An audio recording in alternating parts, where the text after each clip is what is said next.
Olá, serei seu professor nesta videoaula de dimensionamento de projeto de instalação elétrica. Vamos começar? Os temas dessa aula serão TUGs, tomada de uso geral, TUIs, tomada de uso específico, cálculo da potência total do projeto e definindo o tipo de fornecimento. Bom, na aula anterior nós vimos tudo que a norma dizia sobre os pontos de iluminação. Agora nós vamos falar sobre os pontos de tomadas. E para isso nós começamos falando das TUGs, que são as tomadas de uso geral. São as tomadas normais que nós temos nas instalações elétricas. Então sempre nós vamos defini-las como TUGs. Então olha o que a norma nos traz sobre a quantidade das TUGs. Cômodos ou dependências com área igual ou inferior a 6 metros quadrados, no mínimo uma tomada. Portanto, toda dependência deverá ter pelo menos uma tomada. Bom, quando os cômodos apresentam mais do que 6 metros quadrados, veja só, no mínimo uma tomada para cada 5 metros ou fração de perímetro. Vejam só por que de levantar aquela informação de perímetro de cada cômodo. No caso de cozinhas, copas e copas-cozinhas, uma tomada para cada 3,5 metros ou fração de perímetro, independente da área. Temos ainda uma citação aqui sobre subsolos, varandas, garagens ou sótão, de pelo menos uma tomada. E no caso dos banheiros, no mínimo uma tomada junto ao lavatório, com uma distância mínima de 60 centímetros do limite do box. É muito importante salientar também que esta quantidade que a norma nos coloca é uma quantidade mínima. Sempre você deve prever a quantidade de tomadas de acordo com o seu projeto. Se você conhece o uso daquele cômodo ou daquela dependência, você já pode prever mais tomadas ou em posições adequadas para aquele uso. Somente quando você não conhece o uso daquela dependência é que você deve se apegar a pelo menos a quantidade da norma e fica ao critério do projetista se ele quiser aumentar o número de tomadas. Aliás, é sempre bom você observar esse ponto. Por quê? Quanto mais tomadas tiver numa instalação, você vai utilizar menos extensões, aqueles benjamins, adaptadores. Isso é um benefício. Agora, por outro lado, quanto mais pontos de tomada na instalação elétrica, mais cara ela fica. Então tome cuidado. Você é o projetista, você vai passar um orçamento e de repente você pode perder o seu orçamento porque ele ficou mais alto que um outro projetista que está apenas se atentando à quantidade prevista em norma.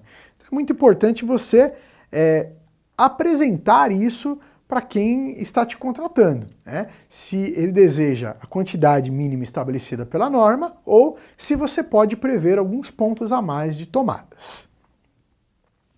A norma também fala que em halls de serviço, salas de manutenção, casas de máquinas ou esse tipo de dependência, deve ser prevista uma tomada com potência de 1000 VA.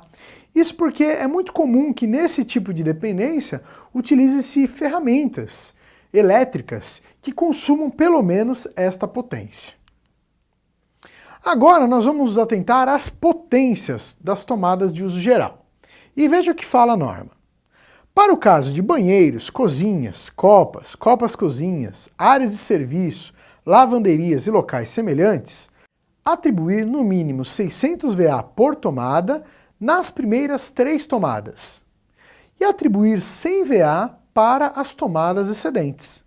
Ou seja, se na nossa cozinha nós identificarmos ali a necessidade de 5 tomadas, as primeiras 3 tomadas, cada uma terá uma potência de 600 VA, ou seja, 1800 VA.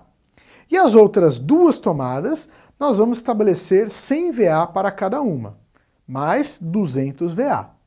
Então, as 5 tomadas vão totalizar 2000 VAs.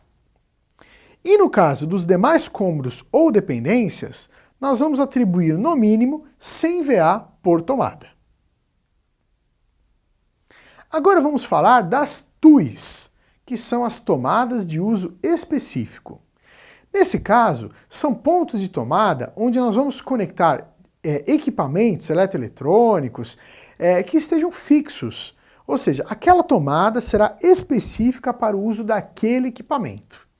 Podemos citar aí o caso do chuveiro, o ar-condicionado, né? E aí depende um pouco, né? Tem gente que atribui como TUI a tomada da geladeira, né? Numa cozinha, porque de fato aquela tomada sempre será utilizada por aquela geladeira, né? Mas o ideal é que nós utilizemos também as TUIs para pontos de tomada que sejam maiores do que 10 amperes. Então, equipamentos que consumam mais do que 10 amperes. É nesses casos que a gente deve prever uma TUI. Uma torneira elétrica a gente também pode considerar como uma TUI. Um ventilador, né, de parede ou de teto a gente também pode considerar como uma TUI. E até equipamentos de lavanderia. Então, os equipamentos que nós vamos conectar às TUIs são equipamentos que tenham uma potência mais elevada e que estejam fixos. Bom, a norma também nos dá uma recomendação de que os pontos devem ser localizados em até 1,5 m do equipamento a ser alimentado. Então, é importante que essa tomada esteja o mais próximo possível do equipamento, né, para que sejam evitados os cabos muito longos, né? E a potência que será atribuída a essas TUIs será dada em watt. Por quê? Nós vamos atribuir uma potência normalmente do que o fabricante já estabelece. Então, eu vou atribuir uma potência de uma TUI de um chuveiro. Então, eu já devo levar em consideração o que o fabricante me estabelece como potência em watts para um chuveiro. A mesma coisa para um ar-condicionado, para uma torneira elétrica ou para qualquer outro equipamento. E então nós vamos atualizar o nosso memorial de cálculo, né? E a nossa tabela, primeiro, vai receber aqui essas colunas de quantidade mínima, onde a gente vai estabelecer ali a quantidade de TUGs e a quantidade de TUIs. Sempre nós vamos especificar no nosso memorial de cálculo quem é essa TUI. No caso aqui da cozinha, né? Ela tem uma TUI para uma torneira elétrica e uma TUI para uma geladeira. No caso do banheiro, né? Um chuveiro elétrico. No caso da área de serviço, uma máquina de lavar. E então, a nossa tabela vai receber aqui essas colunas para a previsão de carga, ou seja, a potência dessas TUGs e dessas TUIs. De acordo com aquelas regras, nós chegamos a esses valores aqui das tomadas de cada dependência, sejam as TUGs ou as TUIs. E então, a gente finaliza com esse quadro geral, que contém todas as nossas dependências, as suas áreas e perímetros, a potência e a quantidade, aliás, a potência da iluminação em VA, a quantidade e a potência das TUGs também em VA, e essas últimas colunas aqui das TUIs, onde nós temos a discriminação e a potência de cada tomada. Percebam que agora nós vamos fazer uma soma das potências, ou seja, as potências de iluminação e as potências de TUG, que estão em VA, nós vamos somá-las, e essa aqui é a nossa potência aparente, dada em VA, volt ampere. E as potências das TUGs, nós somamos todas, e será a nossa potência ativa, que é dada em watts. E assim nós vamos calcular agora a potência total do nosso projeto.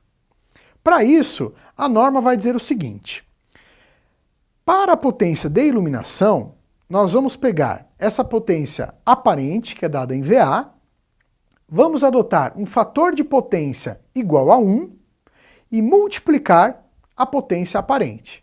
Ou seja, a nossa potência ativa de iluminação será de 1080 watts.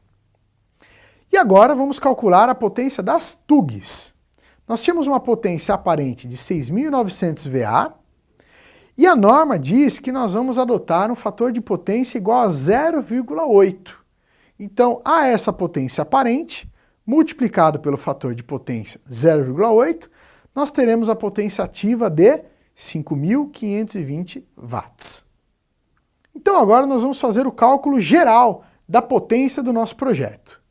Para tal, nós vamos somar aqui a potência ativa da iluminação, 1.080 watts, a potência ativa das tomadas de uso geral, as TUGs, 5.520 watts, e a potência ativa das TUIs, 12.100 watts.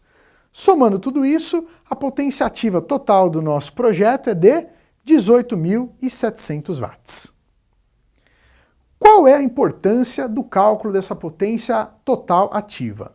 É através desse valor que nós vamos solicitar à concessionária de energia elétrica o fornecimento para esse projeto.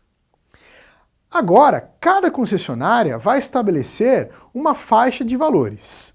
Dependendo da região onde você está, você é atendido por uma concessionária. Aqui em São Paulo nós temos a AES Eletropaulo. Na cidade de Guarulhos nós temos a Bandeirantes. No Paraná nós temos a Copel. Então cada concessionária trabalha com um padrão. Aqui eu coloquei apenas um exemplo de um padrão de uma concessionária. Então, por exemplo, se a potência ativa da instalação do projeto ficasse em até 8.000 VAs, ou 8 kVAs, o fornecimento será monofásico em 2 fios. Já no caso do nosso exemplo, que nós tínhamos 18.700 watts, ficou aqui na terceira faixa, de 14.000 a 76.000 VAs, ou seja, fornecimento trifásico. Então, calcule a potência ativa total do seu projeto para então solicitar à concessionária qual o tipo de fornecimento. Bom, pessoal, espero que esteja claro o assunto dimensionamento de projetos de instalações elétricas. Caso ainda fique alguma dúvida, assista novamente esta videoaula. Até a próxima!